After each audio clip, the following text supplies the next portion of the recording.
Friends, welcome back to my YouTube channel. तो आज हम एक ऐसे केस के बारे में बात करने वाले हैं जो कि आपका दिमाग हिला देगा। और सच में इसने मेरा भी दिमाग हिला दिया था।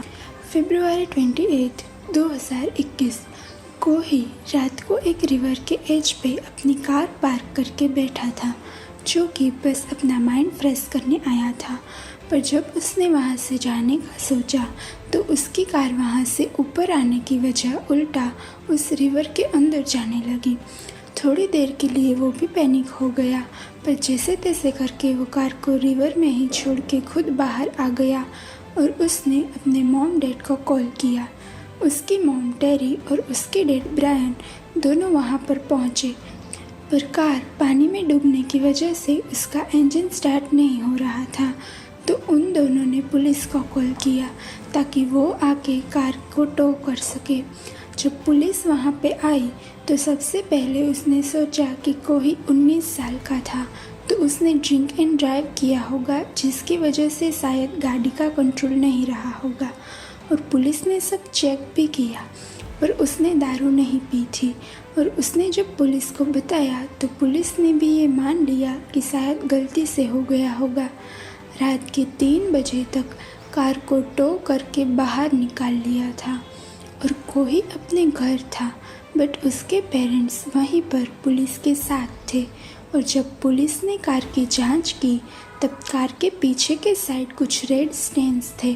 तो पुलिस ने कोही के पेरेंट्स को कहा कि कहीं कोही को कोई चोट लगी हो और उसका ब्लड हो ये। बट उसके पेरेंट्स ने जब कोही को कॉल करके पूछा तो उसने मना कर दिया कि नहीं, उससे कोई चोट नहीं लगी है और वो बिल्कुल ठीक है, पर शायद उसका कुछ और सामान होगा जिसमें से ये रेड कलर आया होगा। पुलिस भी श्योर नहीं थी कि ये ब्लड है या किसी और चीज़ का स्टेन है, क्योंकि रात को काफ़ी अंधेरा था और कोई भी कुछ सस्पिशियस नहीं लग रहा था। तो पुलिस ने उस कार को गैरेज में छोड़ा और वहाँ से चले गए। अगले दिन 1 मार्च की सुबह ब्रायन यानी कोही के डैड उस कार के पास गए, क्योंकि अब उसे रिपेयर भी करना था। और जब वो कार के अंदर से सब सामान निकाल रहे थे तो उसने वहाँ पे किसी का वॉलेट देखा, जो कि उसकी फैमिली में से किसी का नहीं था। उसने जब अंदर देखा तो उसमें से एक आईडी प्रूफ मिला, जो कि कोई वॉरेन नाम के आदमी का था। और उसके अलावा पीछे डिक्की में से एक चाकू भी मिला। तो ब्रायन सीधा कोही के पास गया और उसने उसको कन्फ्रंट किया, बट कोही ने जवाब दिया कि वो वॉलेट उसे वहाँ रिवर के पास मिला था और चाकू बस उसकी सेफ्टी के लिए था। और ब्रायन ने उस पर विश्वास कर लिया और वो कार को लेकर ठीक करवाने चले गए। कोही भी सुबह अपने फ्रेंड के घर गया था जब टेरी घर का काम कर रही थी और वो कुछ सामान रखने के लिए कोही के रूम में गई, जहाँ जाके उसने क्लोसेट खोला और वहाँ क्लोसेट में कुछ कपड़ों के पीछे 2 प्लास्टिक बैग रखे थे। जब टेरी ने उसे उठाया तो वो काफ़ी हैवी था और उसमें से कीड़े भी बाहर आ रहे थे। तो वो उस बैग को सिंक में ले गई और जैसे ही उसने वो बैग खोला, उसने अपनी लाइफ में भी नहीं सोचा था कि उसको कुछ ऐसा भी देखने को मिल सकता है। टेरी ने तुरंत पुलिस को कॉल किया और पुलिस तुरंत आकर कोही को अरेस्ट करके ले गई। कोही, जो कि 19 साल का था, वो एक बिल्कुल नॉर्मल फैमिली में पला बड़ा था। वो स्टार्टिंग के कुछ साल तो बाकी सब बच्चों की तरह ही एकदम नॉर्मल था, बट जैसे वो बड़ा होता गया उसका ह्यूमर काफ़ी अलग था, जो सुनकर बाकी सब बच्चे डिस्गस्ट फील करते थे। ये उस पे जोक्स मारता था, काफ़ी डार्क ह्यूमर था उसका। पर उसके पेरेंट्स ने ये उतना सीरियसली नहीं लिया, क्योंकि कुछ लोगों का ह्यूमर हो सकता है अलग, और इस वजह से उसके फ्रेंड्स भी काफ़ी कम थे। जो भी 4-5 थे वो भी काफ़ी बचपन से जानते थे उसे। स्कूल में वो एवरेज ही था पढ़ने लिखने में, बट फिर भी उसके ह्यूमर और कुछ बाकी चीज़ों की वजह से उसे 2-3 बार सस्पेंस भी किया गया। बाद में जब उसका मेंटल एग्जामिन किया गया तब उसे ADHD और ऑटिज़म है ऐसा भी सामने आया। हालांकि वो रेगुलर अपनी मेडिसिन लेता था। कोही को क्राइम इन्वेस्टिगेशन और ऐसे क्राइम से रिलेटेड सब कुछ जानने का और उसमें पढ़ने का बहुत शौक था। कोही के बारे में आसपास के एरिया में ये अफवाह थी कि उसने हैलोवीन पे एक कैट को मार डाला था, पर यह सब तो कुछ भी नहीं था। जब कोही उस दिन सुबह अपने फ्रेंड के घर पे गया था, उसकी थोड़ी ही देर बाद टेरी का कॉल आया और उसने कोही को उसके फ्रेंड के घर से बुला लिया था। कुछ देर बाद जब कोही ने पुलिस को देखा तो बिल्कुल भी शौक नहीं था। पुलिस ने कोही को पूछा कि तुम्हारी मॉम को तुम्हारे कमरे से कुछ मिला है, तुम्हें आइडिया है वो क्या हो सकता है? तब कोही ने बिना कुछ सोचे एक स्माइल के साथ जवाब दिया कि हाँ, मुझे पता है, वो एक ह्यूमन हेड और हैंड्स है। जिस रात को कोही की कार रिवर में डूब गई थी, वो दरअसल सब कुछ बस एक झूठ था। कोही कई टाइम से एक मर्डर करने के लिए प्लान कर रहा था। उसने पहले एक छोटा टारगेट चुना जो कि थी पड़ोस की एक कैट। 1 साल पहले हैलोवीन के दिन उसने एक कैट को मार दिया था और बाद में उसके कई सारे टुकड़े करके रोज़ एक एक करके वो कचरे में फेंकता ताकि किसी को शक ना हो।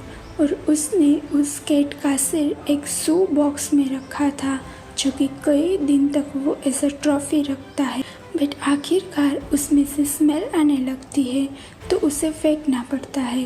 बट इस कैट को मार के उसे संतोष नहीं हुआ, उसे किसी इंसान को मारना था। तो उसने एक चेनसो, डक्ट टेप, शवल और कई सारी ऐसी चीज़ें ली जिससे वो एक फेमस सीरियल किलर के जैसे सेक्स वर्कर्स को मारने का प्लान कर रहा था।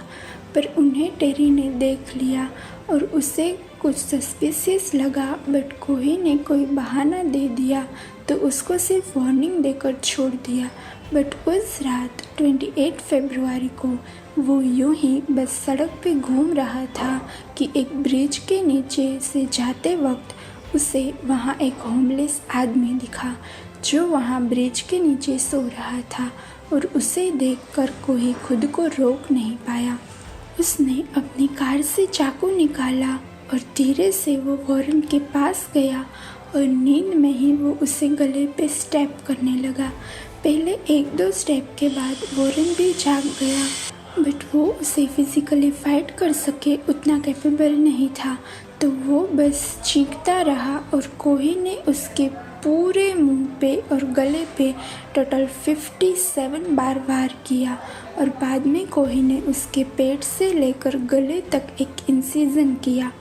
उसकी आंतड़ियाँ बाहर निकाली, उसका लिवर बाहर निकाला, बाद में उसके हाथ, पैर, सिर सब कुछ काट के अलग किया और हाथ और सिर उसने बैग में डाल के कार में रखा और बाकी के बॉडी पार्ट्स वहीं फेंक दिए। जिसके बाद वो घर गया।